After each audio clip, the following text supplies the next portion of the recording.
നിങ്ങളടുത്ത് നിങ്ങളൊരു വെറുതെ ഒരു വിവരം കൊടുത്തു നോക്കി, നാട്ടിൽ ഇവിടെ നല്ല സാമ്പത്തിക മാന്ദ്യാണ്, കാര്യമായിട്ടൊന്നുമില്ല, ഇമ്മാസം ഒന്നും പ്രതീക്ഷിക്കണ്ട എന്ന് വീട്ടിലൊന്ന് പറഞ്ഞു നോക്കി, ഫോണ് വിളിയിലെ ചിരിയെല്ലാം കുറയും.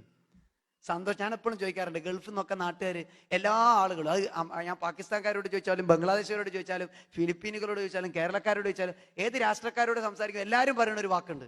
ഗൾഫിലേക്ക് വന്ന് തിരിച്ചു പോയി എയർപോർട്ടിൽ ഇറങ്ങി എല്ലാവരും അങ്ങോട്ട് പുറത്തിറങ്ങി സ്വന്തക്കാരും ബന്ധക്കാരൊക്കെ കെട്ടിപ്പിടിച്ചൊരു ഉമ്മൻ തന്ന രണ്ടാമത് ചോദിക്കണ ചോദ്യം എന്താ?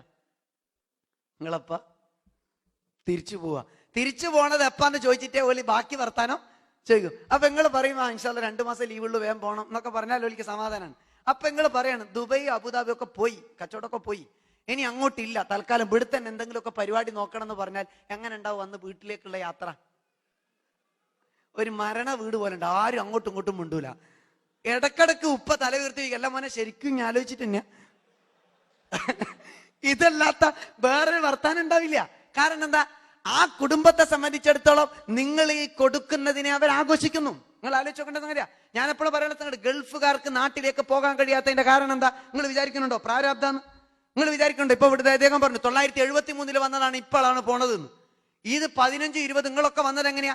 2 കൊല്ലം പോയിട്ട് അവിടെ നിൽക്കണം, എന്നിട്ട് അത്യാവശ്യത്തിനുള്ള ആയ ഞാനിങ്ങ് തിരിച്ചു വരും. ആ 2 4 ആയി, 4 6 ആയി, 6 8 ആയി, 10 ആയി. ഇപ്പോഴും പറയണത് എന്താ? ലീവ് കഴിഞ്ഞ് പോരുമ്പോ ഒരു 2 കൊല്ലം കൂടെ.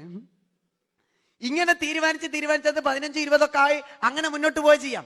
അങ്ങനെ തീർന്നു പോണ എന്താ നിങ്ങൾക്ക് പോകാൻ പറ്റാത്തതിന്റെ കാരണം എന്താ? നിങ്ങൾ ഒറ്റ കാരണം ഞാൻ പലപ്പോഴും പല സങ്കടവും പലരും എന്നോട് പറയും, നിങ്ങൾ ദ്വാരക്കണം, എങ്ങനെയെങ്കിലും നാട്ടിൽ സെറ്റിൽ ആവണം, നാട്ടിലേക്ക് പോകണം, ദ്വാരക്കണം എന്നൊക്കെ പറഞ്ഞു പലപ്പോഴും. പക്ഷെ ആർക്കും നാട്ടിലേക്ക് സെറ്റിൽ ആവാൻ പറ്റാറില്ല.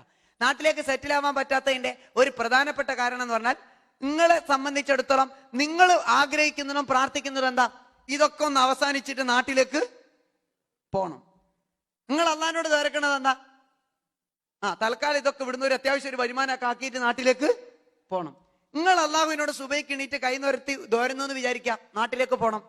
ആ ദ്വാ നിങ്ങൾ കൊടുക്കുമ്പോ വീട്ടിൽ നിന്ന് എത്ര ആളാ ദ്വാരക്കണത്? വീട്ടിൽ നിന്ന് എത്ര ആളാ? വീട്ടിൽ 2 മക്കളും ഉപ്പയും ഉമ്മയും. ഒരു ദ്വാന്റെ ഇജാബത്ത് കിട്ടാനുള്ള എല്ലാ വകുപ്പും അവിടെ ഉണ്ടാവും. മക്കളുണ്ട്, പ്രായമായവരുണ്ട്, സ്ത്രീകളുണ്ട്, മുതിർന്നവരുണ്ട്. എല്ലാരും കൂടെ കൈ ഉയർത്തിയിട്ട് പ്രാർത്ഥിക്കുന്ന പടച്ചനെ മൂപ്പര് അബുദാബി തന്നെ ആക്കി റബ്ബ്. ഞാൻ പറയാറുണ്ട്, നിങ്ങൾ വെറുതെ ആഗ്രഹിച്ചിട്ട് കാര്യമില്ല. നിങ്ങൾ പോകാൻ നടക്കണമെങ്കിൽ ഓല 4 ആളെ കൈ താഴണം. ആ 4 ആളെ കൈ താഴണമെങ്കിലോ 2 വകുപ്പേ ഉള്ളൂ. ഒന്നിങ്ങൾ ഉണ്ടാക്കി സമ്പാദ്യങ്ങൾ കൂടിയിട്ട് മതി എന്ന് പറയണം.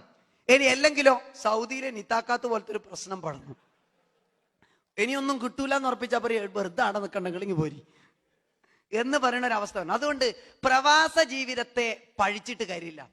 പ്രവാസ ജീവിതത്തിന് ചില പച്ചത്തുരുത്തുകളുണ്ട്.